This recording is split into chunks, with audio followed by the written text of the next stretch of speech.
Hello students, welcome back to my YouTube channel Science Fantasy. Here we are doing chapter number 3, metals and non-metals, and today we are going to start our new topic, occurrence of metal. As you all know that in our previous lecture we have done about the ionic compound, their properties, reactivity series and some other chemical reactions of metals and non-metal. तो आज हम जो करेंगे वो हम करेंगे occurrence of metal. Occurrence of metal का मतलब क्या है कि जो आपकी मेटल्स हैं जो आप डे टू डे लाइफ में यूज़ करते हो एक्चुअल में वो उनका सोर्स क्या है। तो यहाँ पे क्या होता है कि जितनी भी आपकी मेटल्स होती हैं वो सभी जो मेटल्स होती हैं वो अर्थ क्रस्ट में जो है वो प्रेजेंट होते हैं। All the metals present on the earth crust. In spite of this sea water, जो आपका समुद्र का पानी होता है, सी वाटर्स होता है, उसके अंदर बहुत सारे जो होते हैं वो सोल्यूबल सॉल्ट्स होते हैं मेटल के। अब वो सोल्यूबल सॉल्ट आपके कौन से हो सकते हैं, लाइक आप NaCl की बात करते हो, सोडियम क्लोराइड हो गया, KCl की बात करते हो, पोटेशियम क्लोराइड हो गया, तो ये आपका मैग्नीशियम क्लोराइड हो गया। ये सारे जो सॉल्ट होते हैं वो आपके सी सॉल्ट्स जो होते हैं, जो सी वाटर होता है उसके अंदर क्या होते हैं, प्रेजेंट होते हैं। So you can also show sea water is the source of measure of salt. अब इसमें क्या होता है कि जो आपके एलिमेंट कंपाउंड जो भी हैं जो अर्थ के क्रस्ट में नेचुरली प्रेजेंट होते हैं उनको हम क्या कहते हैं, मिनरल कहते हैं। तो एक सिंपल सा क्वेश्चन आता है, व्हाट इज़ द मिनरल। तो आप मिनरल्स के लिए कह सकते हो कि द एलिमेंट का मतलब अगर कोई भी प्योर फॉर्म में होगा, प्योरेस्ट फॉर्म होता है द एलिमेंट, या फिर आपका कोई भी कंपाउंड अगर वो किसी के साथ क्या रहता है, कंबाइंड फॉर्म में रहता है, विच अकर, जो कि आपका कहाँ रहता है, which occur naturally in the earth crust, naturally in the earth crust, यानी कि धरती की जो सतह है जिसको आप अर्थ की क्रस्ट बोलते हो, उस क्रस्ट के अंदर नेचुरली जो भी एलिमेंट या कंपाउंड जिस भी फॉर्म में प्रेजेंट हैं उनको हम क्या कहते हैं, मिनरल कहते हैं। लेकिन क्या होता है कि कुछ प्लेसेस पे जो आपके मिनरल होते हैं उन मिनरल्स में जो पर्टिकुलर मेटल की परसेंटेज होती है वो काफ़ी ज़्यादा हाई होती है। इतनी हाई होती है कि आप प्रॉफिट बेस पे वहाँ से उस मेटल को क्या कर सकते हो, एक्सट्रैक्ट कर सकते हो, and that particular mineral is known as the ore. Means कि आप कह सकते हो कि मिनरल्स कंटेन, यहाँ पे मिनरल्स की बात करें, minerals which contain very high percentage of particular metal, very high percentage of particular metal, इतने हाई होते हैं that is metal can be extracted, metal can be extracted profitably, का मतलब आप प्रॉफिट वे में उसको आप क्या कर सकते हो, निकाल सकते हो, नोन एज ओर। उसको हम क्या कहते हैं, ओर कहते हैं। मतलब कि अर्थ के क्रस्ट में कोई भी एलिमेंट किसी भी फॉर्म में प्रेजेंट है, that is the mineral. But अगर उस मिनरल में पर्टिकुलर मेटल की परसेंटेज ज़्यादा है, हाई है, कि आप वहाँ से उसको प्रॉफिट बेस पे इकोनॉमिकली जो है उसको एक्सट्रैक्ट कर सकते हो, तो उस मिनरल को हम क्या कहते हैं, ओर कहते हैं। तो एक इन शॉर्ट में आप एक छोटी सी लाइन लिखोगे यहाँ पे, that is all ores are mineral. जितने भी ओर्स होते हैं वो क्या हैं, आपके मिनरल्स हैं। But all minerals are not ore, all minerals are not ore. Means कि आपके जितने भी ओर हैं वो सारे मिनरल हैं, बट सभी मिनरल्स और नहीं है। वही मिनरल्स और है जिसमें जो मेटल की परसेंटेज है वो क्या है, आपकी हाई परसेंटेज है, कि आप उसको प्रॉफिटली जो है वो क्या कर सको, एक्सट्रैक्ट कर सको। तो उन्हीं मिनरल्स को हम क्या कहते हैं, और कहते हैं। सो अब हमारे पास यहाँ पे एक्सट्रैक्शन की बात आती है। एक्सट्रैक्शन का मतलब क्या आता है कि पर्टिकुलर ओर में से किस तरह से आप मेटल को क्या करोगे, अलग करोगे, प्योर कैसे फॉर्म में लोगे। तो हम बात करते हैं एक्सट्रैक्शन ऑफ मेटल। अभी आप सभी ने जो है वो लास्ट लेक्चर में ही रिएक्टिविटी सीरीज के बारे में बताया हुआ है मैंने आप सभी को, और आपने पढ़ा भी हुआ है। उस वाले रिएक्टिविटी सीरीज में आपकी 3 तरह की जो है वो मेटल्स थी, जिसमें आपकी जो है मेटल्स जो फर्स्ट थी वो मेटल्स आपकी हाई रिएक्टिविटी वाली थी। आफ्टर डेट वहाँ पे मीडियम वाली आपकी आ रही थी, एंड सबसे नीचे जो आपकी आ रही थी वो लो रिएक्टिविटी वाली आ रही। 3 तरह की मेटल्स यहाँ पे आ रही थी। अब इसमें रिएक्टिविटी के बेस पे, ठीक है, आपकी जो है मेटल्स वो नेचर में प्रेजेंट होती हैं। जैसे जो आपकी जो मेटल्स हैं जो बिल्कुल लो रिएक्टिविटी की होती हैं, जो किसी के साथ जो है वो रिएक्ट नहीं करती हैं, वो आपके नेचर में जो होती हैं वो फ्री स्टेट में प्रेजेंट होती हैं। कैसे होती हैं? फ्री स्टेट में। फ्री स्टेट का मतलब क्या है कि वो प्योर फॉर्म में हो, जैसे कि आपका क्या हो गया, गोल्ड हो गया, सिल्वर हो गया एंड प्लैटिनम हो गया, पीटी। ठीक है, ये सिंबल है एजी सिल्वर का, एयू गोल्ड का एंड पीटी किसका है? प्लैटिनम का। दूसरी आती है आपकी हाईली रिएक्टिव मेटल्स। जो आपकी बहुत ज़्यादा रिएक्टिव मेटल्स होती हैं, वो रिएक्टिव मेटल्स जो होती हैं वो अर्थ के क्रस्ट में जो है कभी भी फ्री फॉर्म में नहीं मिलती। फ्री फॉर्म में नहीं मिलने का मतलब क्या है कि वो कंबाइंड फॉर्म में मिलती हैं, किसी न किसी ऐसे कंपाउंड बनाती हैं और उनके साथ जो है वो कंबाइंड फॉर्म में होती हैं। तो ये वाली जो हाई रिएक्टिविटी वाली होती है वो तो ऑलवेज जो है वो कंबाइंड फॉर्म में जो है वो प्रेजेंट होती हैं, कंबाइंड स्टेट में ही होंगी ये। मीडियम रिएक्टिविटी वाली मेटल्स भी है, वो भी कंबाइंड फॉर्म में होती हैं। वो जनरली ऑक्साइड, कार्बोनेट एंड जो है वो सल्फेट की फॉर्म में जो होती हैं वो नेचर में आपकी प्रेजेंट होती हैं। जो आपकी मीडियम रिएक्टिविटी वाली जो आपकी मेटल्स होती हैं वो इस तरीके से आपकी जो है प्रेजेंट होती हैं। अब इनकी जो प्रेजेंस है तो उनसे हम इनको रिएक्टिविटी सीरीज के अकॉर्डिंग हम इनको अलग अलग से ही एक्सट्रैक्ट करने की बात करते हैं। यहाँ पे जो मेनली आपके और होते हैं वो ऑक्साइड और सल्फर के होते हैं, या मेनली जो होते हैं वो ऑक्सीजन के होते हैं, क्योंकि जो ऑक्सीजन है वो मोस्ट रिएक्टिव एलिमेंट है और बहुत अबंडेंट है। यानी कि आप कह सकते हो कि ऑक्सीजन इज द, जो आपका ऑक्सीजन है मोस्ट अबंडेंट। मोस्ट अबंडेंट का मतलब कि अर्थ के क्रस्ट पे सबसे ज़्यादा पाया जाने वाला जो एलिमेंट है वो आपका क्या है? ऑक्सीजन। नो डाउट बेटा, आप एटमॉस्फेयर में बात करते हो कि अगर हम बात करें कि एटमॉस्फेयर में क्या परसेंटेज है, तो एटमॉस्फेयर में आप बात करते हो कि जो नाइट्रोजन है वो 78% है एंड जो ऑक्सीजन गैस है वो 21% है। But I am talking about the earth crust. Earth crust का मतलब धरती की सतह में, सॉइल के अंदर जो सबसे ज़्यादा पाया जाने वाला एलिमेंट है डेट इज़ द ऑक्सीजन, और ये बहुत ज़्यादा रिएक्टिव है। इसलिए जो मैक्सिमम मेटल्स होती हैं उनके जो और होते हैं वो ऑक्साइड्स के फॉर्म में होते हैं।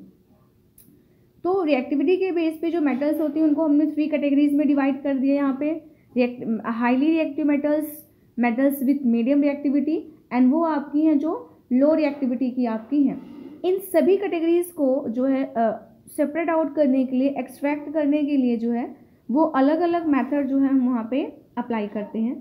उसके लिए क्या क्या स्टेप इन्वॉल्व होंगे, सबसे पहले मैं आपको यहाँ पे एक फ्लो चार्ट बना के दिखाऊंगी कि कौन कौन से मेथड जिनसे इन्वॉल्व होंगे, जिसकी वजह से सेपरेशन होगी, एंड आफ्टर डैट हम 1 बाय 1 उस मेथड को क्या करेंगे? डिस्कस करेंगे। यहाँ पे हमने ओर लिया। ओर क्या है? जो हमें नेचर से किसी भी फॉर्म में मिल रहा है, जिसमें आपकी जो मेटल है वो एक हाई परसेंटेज में जो है वो प्रेजेंट है। तो इसमें आपके जो ओर होते हैं, एक तो वो हाई रिएक्टिविटी वाले होते हैं, एक आपके कैसे होते हैं, जो होते हैं वो मीडियम रिएक्टिविटी वाले होते हैं मेटल्स, एंड तीसरे टाइप्स के जो ओर होते हैं जो आपके क्या होते हैं? लो रिएक्टिविटी वाले होते हैं। जो हाई रिएक्टिविटी वाली मेटल्स होते हैं, देखो हमें जो भी ओर मिलता है हम उस ओर की सबसे पहले क्या करते हैं? कंसंट्रेशन करते हैं। आप सिर्फ ये ध्यान रखना कि हम ओर की कंसंट्रेशन करते हैं। एक्चुअल में ओर की कंसंट्रेशन का मतलब क्या होता है? वैसे तो उसमें हम जितने भी सैंडी या अर्थली पार्टिकल्स प्रेजेंट होते हैं, इम्प्योरिटीज प्रेजेंट होती है, जिनको हम गैंग कहते हैं, उनको हम रिमूव करते हैं, but later on we discuss in detail. तो यहाँ पे सबसे पहले आप फ्लो चार्ट में ही देखिए कि हमें जो ओर मिला उसको हम सबसे पहले कंसंट्रेट करते हैं, चाहे वो हाई रिएक्टिविटी का हो, चाहे मीडियम रिएक्टिविटी का हो, चाहे लो रिएक्टिविटी को। कंसंट्रेशन का मतलब उसमें जो मतलब अर्थली पार्टिकल्स हैं, सैंड वगैरह, उसको हम क्या करते हैं? आपके रिमूव करते हैं। उसके बाद जो हाई रिएक्टिविटी वाली मेटल्स होती है उसकी हम क्या करते हैं? इलेक्ट्रोलिसिस करते हैं। क्या करते हैं? इसकी इलेक्ट्रोलिसिस करते हैं इन मॉल्टन स्टेट। इलेक्ट्रोलिसिस का मतलब क्या है कि इलेक्ट्रिसिटी की प्रेजेंस में उसको हम क्या करते हैं? ब्रेक करते हैं। यहाँ पे मॉल्टन का मतलब उसको मेल्ट करते हैं, एंड उसके बाद हमें जो होता है पर्टिकुलर इलेक्ट्रोड पे जो आपकी जो है वो प्योर मेटल मिलती है। फिर हमने उसको रिफाइनिंग करनी या कुछ भी करनी है हम बाद में देखेंगे।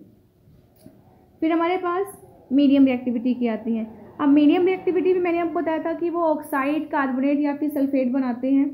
तो इसमें आपके जो ओर होते हैं मेनली वो आपके कार्बोनेट वाले ओर होते हैं, या फिर जो दूसरे वाले होते हैं वो क्या होते हैं, सल्फाइड वाले ओर होते हैं।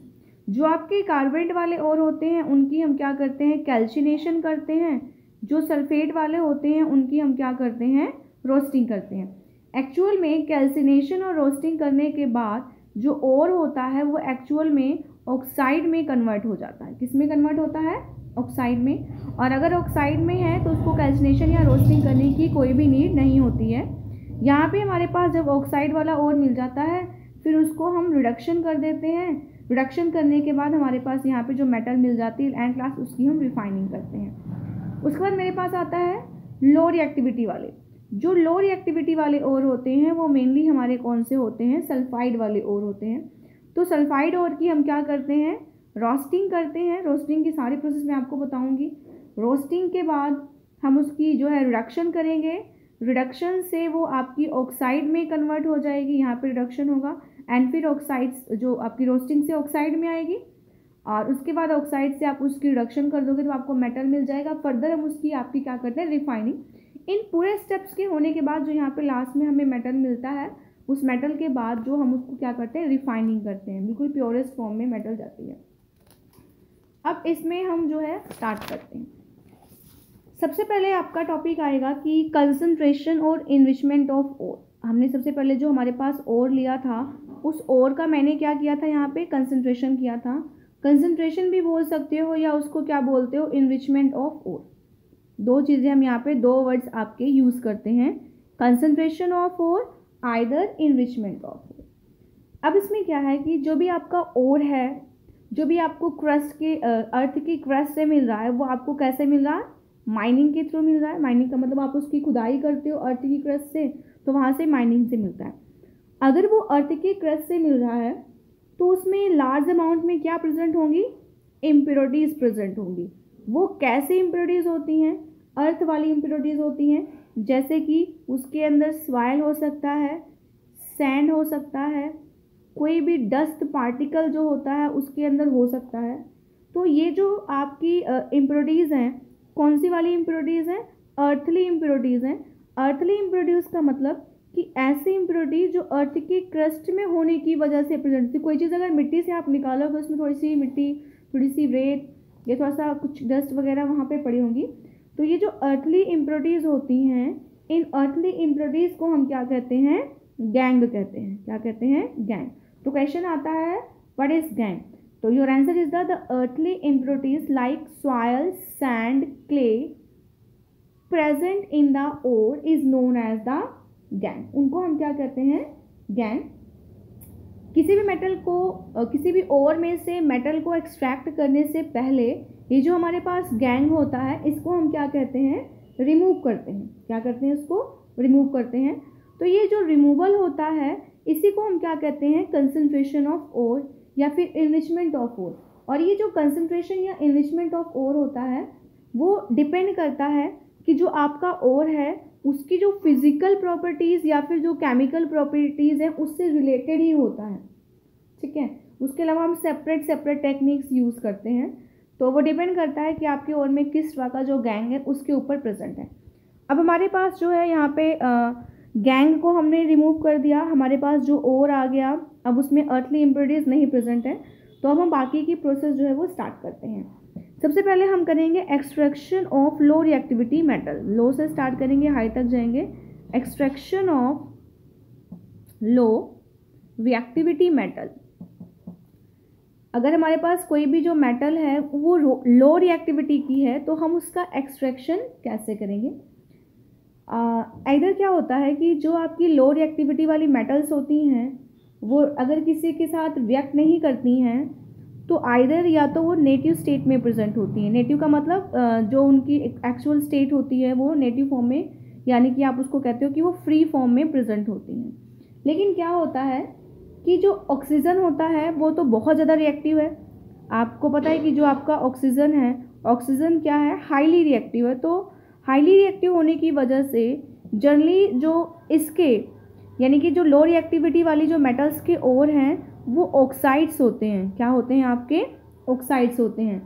तो अगर किसी चीज़ का जो ओर होता है वो सिर्फ क्या होता है आपका? ऑक्साइड्स होता है, तो उस ओर को, अब जैसे यहाँ पे मैंने क्या लिया, कोई भी मेटल है तो उसको हम कहेंगे मेटल का ऑक्साइड है, तो उसको कम्प्लीटली हम क्या करेंगे? रिड्यूस कर देंगे, और रिड्यूस करके उसको हम किस में कन्वर्ट कर लेते हैं? मेटल में कन्वर्ट कर लेते हैं। और समटाइम इसको आप हीट कर दो तब भी इसमें कन्वर्ट हो जाता है। फॉर एग्जाम्पल मेरे पास एक और है सिनाबार।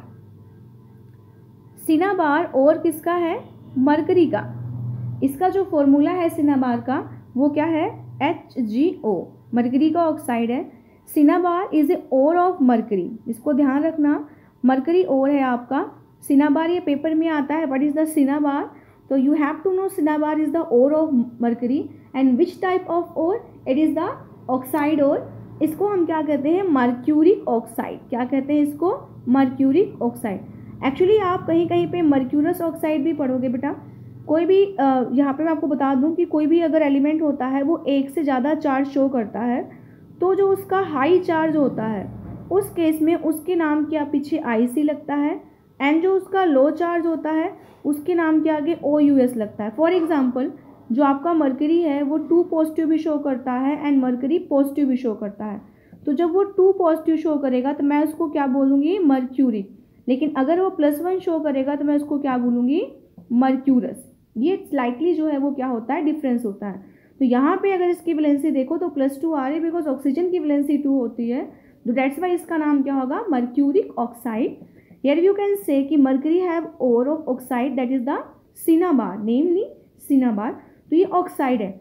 अब मेटल का ऑक्साइड होगा, आप उसको क्या करोगे? हीट करोगे तो रिडक्शन होगी, किस में कन्वर्ट हो जाएगा? मेटल में। कैसे होगा?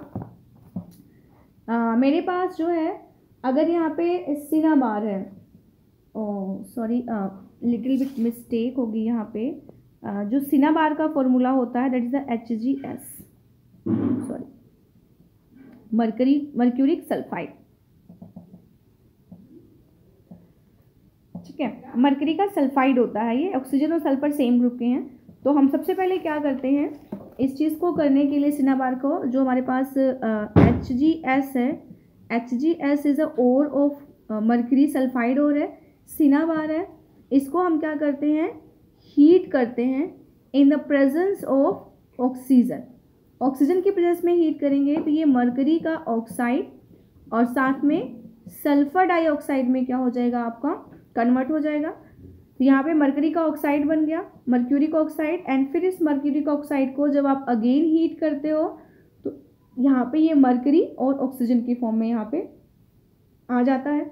ये आपका प्योर फॉर्म में मरकरी आ गया, बट अभी भी प्योर नहीं होता, इसमें स्लाइटली इम्प्योरिटीज प्रेजेंट होती हैं, तो हम इसको फर्दर अभी रिफाइनिंग करते हैं। इसी तरीके से जो कॉपर का ओर है वो कॉपर का सल्फाइड होता है, और वो ऑक्सीजन के साथ जो है जब रिएक्शन करता है तो वो क्या बनाता है? कॉपर का ऑक्साइड, एंड साथ में सल्फर डाइऑक्साइड गैस निकलता है। फर्दर जो आप कॉपर के ऑक्साइड को हीट करते हो कॉपर के सल्फाइड के साथ, तो आपका जो है वो कॉपर प्लस जो है सल्फर डाइऑक्साइड बनता है। ये रिएक्शंस बैलेंस नहीं है, आप इसको बैलेंस कर लोगे। यहाँ से हमें कॉपर मिल गया और यहाँ से आपका मरकरी मिल गया। जो आपके लो रिएक्टिविटी वाली मेटल्स होती हैं, कौन सी होती हैं? लो रिएक्टिविटी वाली, उनके जो ओर होते हैं वो कैसे होते हैं? सल्फाइड ओर होते हैं आपके, इस वजह से। तो उसको आप हीट करके जो है मेटल में कन्वर्ट कर सकते हो। उसके बाद आता है extraction of medium reactivity metal, जो आपकी मीडियम बोल सकते हो उसको, या मिडल बोल सकते हो, मीडियम रिएक्टिविटी मेटल्स। ऐसी मेटल जो क्या होती हैं? मीडियम रिएक्टिविटी की होती हैं। मैंने आपको बताया था कि जो मीडियम रिएक्टिविटी की मेटल होती हैं आइदर वो ऑक्साइड की प्रेजेंस में होती हैं, या फिर वो सल्फाइड्स की प्रेजेंस में होती हैं, या फिर वो क्या होती हैं? कार्बोनेट की प्रेजेंस में होती हैं। ये 3 चीज़ों में वो आपकी होती हैं नेचर में। तो वो यूजली जो है सल्फाइड और कार्बोनेट होता है, कभी कभी आपका ऑक्साइड फॉर्म में भी प्रेजेंट होता है। तो हम अगर तो ऑक्साइड फॉर्म में है तो उसकी तो हम स्टार्टिंग से रिडक्शन करके उसको, जो ऑक्साइड वाला होगा उस ऑक्साइड वाले की हम क्या करेंगे? रिडक्शन करेंगे। रिडक्शन करके वहाँ पे हमें आपका जो मेटल है वो मिल जाएगा। लेकिन अगर मेरे पास सल्फाइड और है या मेरे पास कार्बोनेट और है, तो फर्स्ट ऑफ ऑल मैं इन दोनों को किस में कन्वर्ट करूँगी, ऑक्साइड में। उसके बाद रिडक्शन होगा और फिर मैं उसको मेटल में कन्वर्ट करूँगी। पहले मेरे पास क्या है कि अगर मेरे पास ऑक्साइड का ओर नहीं है, मेरे पास सल्फाइड ओर है और मेरे पास कार्बोनेट ओर है। यहाँ पे बेटा मैंने आपको बताया था कि अगर मेरे पास कोई भी सल्फाइड का ओर होगा तो मैं उसकी रोस्टिंग करूँगी, एंड कोई भी कार्बोनेट का ओर होगा तो मैं उसका कैल्सिनेशन करूँगी। आप ध्यान रख सकते हो C4 carbonate and C4 calcination, ठीक है। एंड जो कार्बोनेट का फॉर्मूला होता है ये होता है CO3 नेगेटिव एंड सल्फाइड का S2 नेगेटिव होता है। तो यहाँ पे कोई भी ऑक्सीजन नहीं होती है, इसलिए यहाँ पे हमें एक्सेस ऑफ एयर चाहिए, एक्सेस ऑफ O2 चाहिए। एंड यहाँ पे कार्बोनेट में 3 ऑक्सीजन होता है, इसलिए लिमिटेड सप्लाई रख सकते हो यहाँ पे, या फिर आप अब्सेंस भी यहाँ पे शो कर सकते हो ऑक्सीजन की। ओके, तो हमारे पास सबसे पहले हम क्या लेते हैं, कार्बोनेट ओर। क्या लेते हैं, कार्बोनेट ओर लेते हैं। उस कार्बोनेट ओर की मैं क्या करूँगी, कैल्सिनेशन करूँगी, ठीक है। और कैल्सिनेशन से वो आपका क्या हो जाएगा, मेटल ऑक्साइड हो जाएगा। और उस मेटल ऑक्साइड का फर्दर मैं हीट करूँगी, या आप कहोगे कि मैं उसका रिडक्शन करूँगी, और रिडक्शन करके वो किस में कन्वर्ट हो जाएगा, मेटल में कन्वर्ट हो जाएगा। Okay, what is the calcination. यहाँ पे आपका क्या आता है, कैल्सिनेशन। कैल्सिनेशन का मतलब क्या होता है कि आप जो आपका हीटिंग ऑफ कार्बोनेट और, यहाँ पे जो आप कार्बोनेट और लोगे उसकी हीटिंग होती है, हीटिंग ऑफ कार्बोनेट और below its melting point, below its melting point, heating of carbonate और below its melting point। Okay, हमने उसके मेल्टिंग पॉइंट से नीचे हीट करना है, बिकॉज अगर हम मेल्टिंग पॉइंट से ऊपर लेके गए तो जो आपका ओर है वो डिस्ट्रॉय हो जाएगा। बिलो इट्स मेल्टिंग पॉइंट, या आप उसको ऐसे भी कर सकते हो, सिर्फ सिंपल हीटिंग लिख सकते हो, जरूरी नहीं कि आप मेल्टिंग पॉइंट भी मेंशन करो। तो आप यहाँ पे ऐसे भी लिख सकते हो कि आप उसको सिर्फ यू कैन से कि स्ट्रांगली हीट कर दो, strongly heating below its melting point in the absence or या either limited supply of air, either limited supply of air, limited supply of air में उसको क्या करते हैं, हीट करते हैं। तो टू गेट मेटल ऑक्साइड हमें क्या मिलता है, मेटल ऑक्साइड। तो उसको हम क्या बोलते हैं, कैल्सिनेशन। जैसे मेरे पास यहाँ पे जिंक कार्बोनेट का ओर है, जिंक कार्बोनेट जो है वो जिंक आपकी मीडियम रिएक्टिविटी की मेटल है। तो यहाँ पे मैं इसको जो है हीट करूँगी एयर की एब्सेंस में या फिर लिमिटेड सप्लाई ऑफ एयर में। तो ये क्या बन जाएगा आपका, जिंक का ऑक्साइड एंड प्लस आपका क्या बन जाएगा, कार्बन डाइऑक्साइड यहाँ से बाहर निकलेगा। उसके बाद मेरे पास जो है सल्फाइड ओर होते हैं, जो मीडियम रिएक्टिविटी में होते हैं, जिनको हमने कहा है कि सल्फाइड ओर भी होते हैं। तो सल्फाइड ओर की सबसे पहले हम क्या करते हैं, रोस्टिंग करते हैं। क्या करते हैं, रोस्टिंग करते हैं। जब इसकी रोस्टिंग करेंगे तो ये आपका क्या हो जाएगा, मेटल ऑक्साइड हो जाएगा। एंड फर्दर आप उसकी क्या करोगे, रिडक्शन कर दोगे। तो रिडक्शन करके आप यहाँ पे आपका क्या हो जाएगा, मेटल मिलेगा। बट ये आपकी रोस्टिंग होती क्या है वो मैंने वैसे आपको बता दिया है, तो फिर भी हम एक बार फिर से करेंगे इसको। रोस्टिंग के अंदर क्या होता है, sulphide ore converted into oxide, sulphide ores converted into its oxide, कि जो भी आपका सल्फाइड ओर होगा उससे उसको ऑक्साइड में क्या करोगे, कन्वर्ट करोगे बाय स्ट्रांगली हीटिंग। उसको स्ट्रांगली आप क्या करोगे, हीट करोगे, स्ट्रांगली हीटिंग या below its melting point in the presence of excess of air. यहाँ पे आप जो एयर लोगे वो क्या लोगे, काफ़ी ज़्यादा लोगे। फॉर एग्जाम्पल जैसे जिंक का सल्फाइड है, जिंक के सल्फाइड को आप एक्सेस ऑफ एयर के साथ क्या करोगे, यहाँ पे हीट करोगे। तो यहाँ पे आपका क्या हो जाएगा, जिंक का ऑक्साइड बन जाएगा। एंड साथ में अगर ऑक्सीजन है तो वो क्या हो जाएगा, सल्फर का डाइऑक्साइड बन जाएगा। तो कैल्सिनेशन या रोस्टिंग के बाद हमें क्या मिलता है, मेटल का oxide. After calcination and roasting, ये हमने मेटल का ऑक्साइड ले लिया, तो यहाँ पे मेरे पास जो मेटल का ऑक्साइड आएगा, जिंक का ऑक्साइड आया है, तो उसका मैं क्या कर दूंगी, रिडक्शन कर दूंगी, और रिडक्शन जो है करके मैं उसको मेटल में कन्वर्ट करूंगी। लेकिन यहाँ पे रिडक्शन खुद से तो होगा नहीं, रिडक्शन करने के लिए हमें क्या चाहिए, एक सुटेबल रिड्यूसिंग एजेंट चाहिए। रिड्यूसिंग एजेंट ऐसे केमिकल कंपाउंड होते हैं जो रिडक्शन की प्रोसेस में क्या करते हैं, हेल्प करते हैं। तो यहाँ पे आप रिडक्शन के लिए बहुत सारे एजेंट हैं जिनका यूज़ कर सकते हो। फॉर एग्जांपल कार्बन हो गया, एज रिड्यूसिंग एजेंट यूज़ हो सकता है।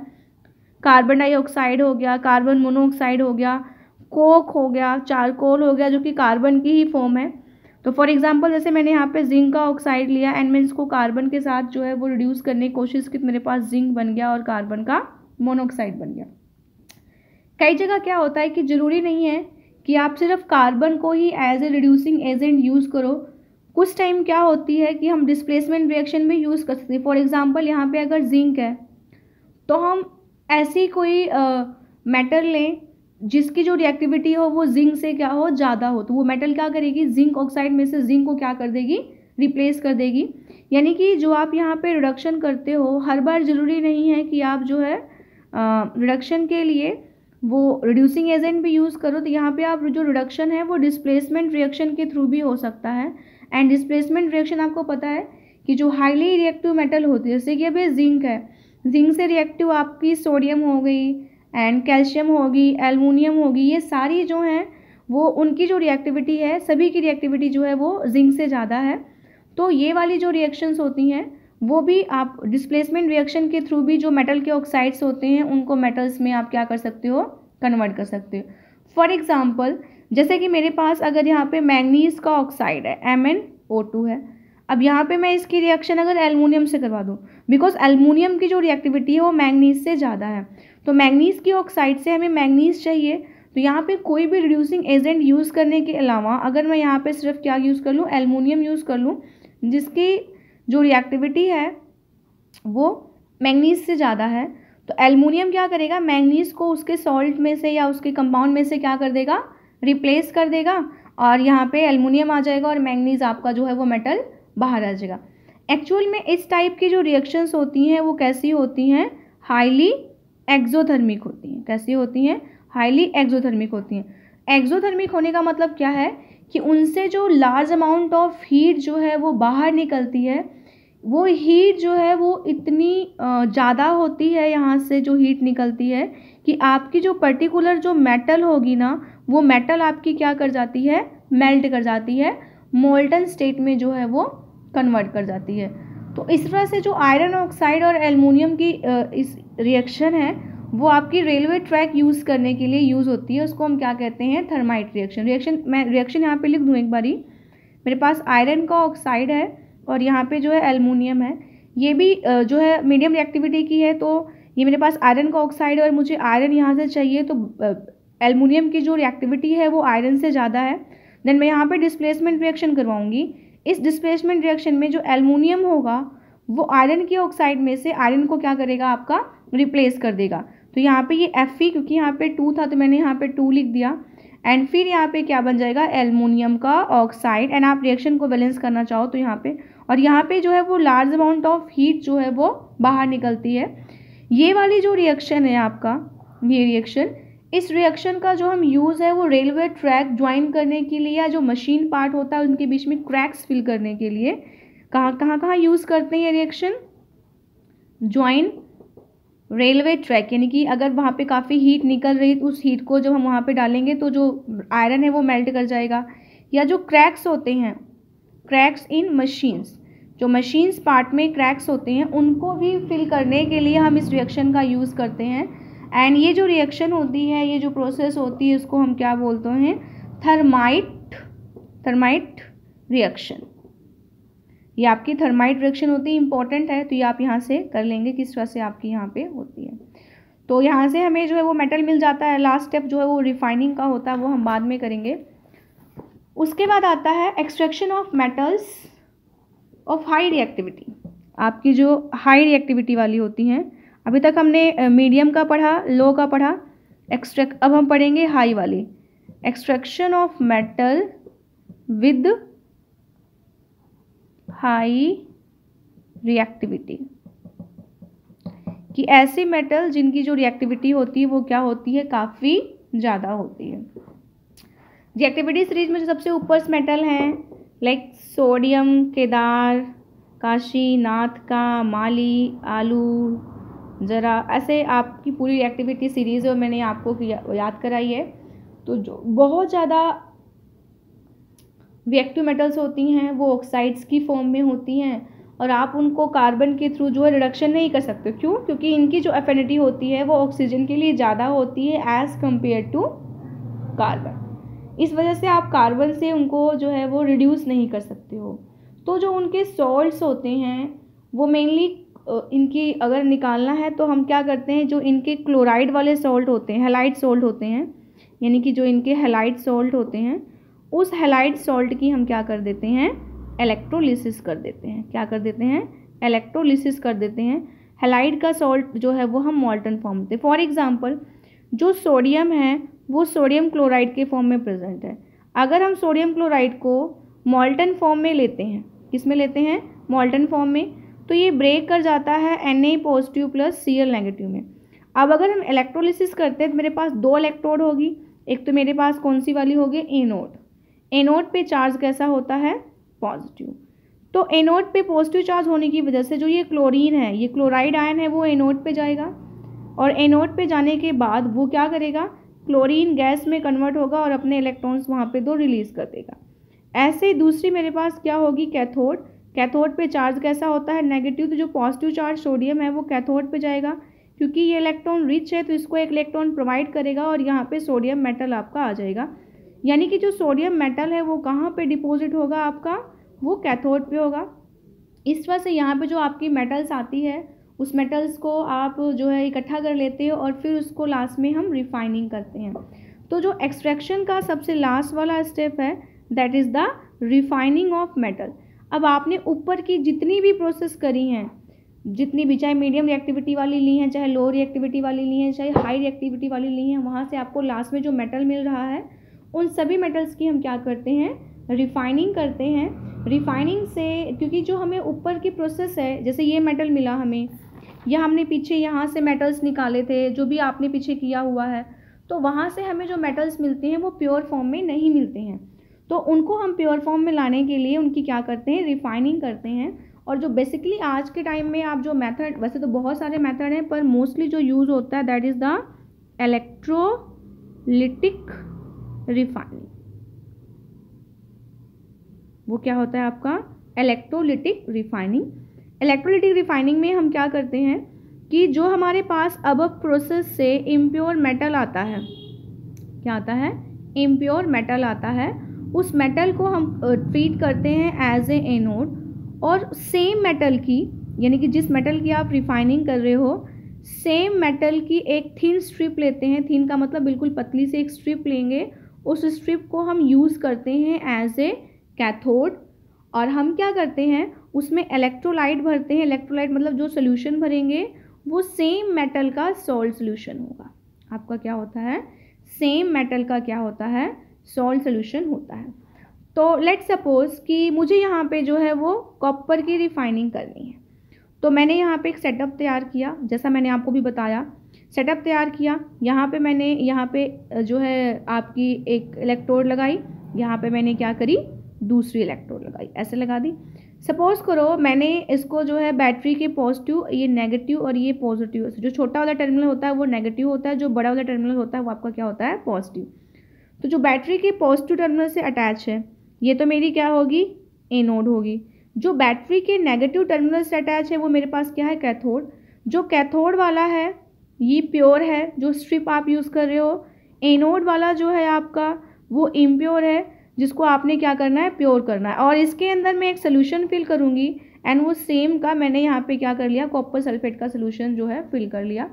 यहाँ से करंट जब पास करेगा, जिस टाइम करंट पास करेगा तो इम्प्योर मेटल से जो कॉपर है वो कॉपर यहाँ पे आएगी, ठीक है। तो यहाँ पे जो होगा वो कॉपर 2 पॉजिटिव जो है वो सोल्यूशन में आएगा और सोल्यूशन से कॉपर 2 पॉजिटिव को रिप्लेस करेगा और वो सारी की सारी जो है कॉपर 2 पॉजिटिव जो होगा वो इसके ऊपर जो है कॉपर की फॉर्म में आकर डिपॉजिट होना स्टार्ट हो जाएगा। इसके अंदर जो सोल्यूबल इम्प्योरिटीज़ रहेंगी वो तो सोल्यूशन के अंदर रहेंगी, लेकिन जो इनसोल्यूबल इम्प्योरिटीज़ रहेंगी वो नीचे क्या हो जाएंगी, यहाँ पे सेटल डाउन हो जाएंगी। तो ये जो इनसोल्यूबल इम्प्योरिटीज़ होंगी वो एनोड के नीचे कलेक्ट होती हैं, तो उनको हम क्या कहते हैं, एनोड मड, या फिर उनको हम क्या कहते हैं, एनोड स्लज कहते हैं।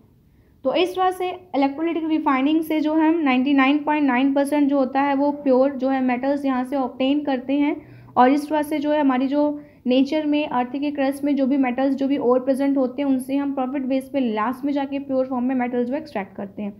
होप सो आपको ये लेक्चर समझ में आ गया होगा। इनकेस आपको कोई भी क्वेरी है बेटे तो you can ask me, and जो है वीडियोस को आप शेयर भी कर सकते हैं अपने फ्रेंड्स के साथ, कि जिन्होंने अगर किसी को हेल्प चाहिए हो तो आप वहाँ पे भी कर सकते हैं। मैं कभी मना नहीं करती उस चीज़ के लिए, क्योंकि उनको भी इसमें लॉकडाउन चल रहा है तो और भी बच्चे अगर कुछ सीखना चाहते हैं तो वो सीख सकते हैं। एंड जिन बच्चों ने अभी चैनल को सब्सक्राइब नहीं किया है, जो नए जुड़ रहे हैं, तो प्लीज़ बेटा सब्सक्राइब कर लो, बिकॉज आपका जो जब भी नया वीडियो डलेगा आपको नोटिफिकेशन वहाँ से आ जाएगा। तो होप सो आपको अच्छा लगा है, वीडियो समझ में आ गया है। अगर आपको कोई भी क्वेरी होती है तो आप मुझसे पूछ सकते हैं। And keep on watching. Thank you so much.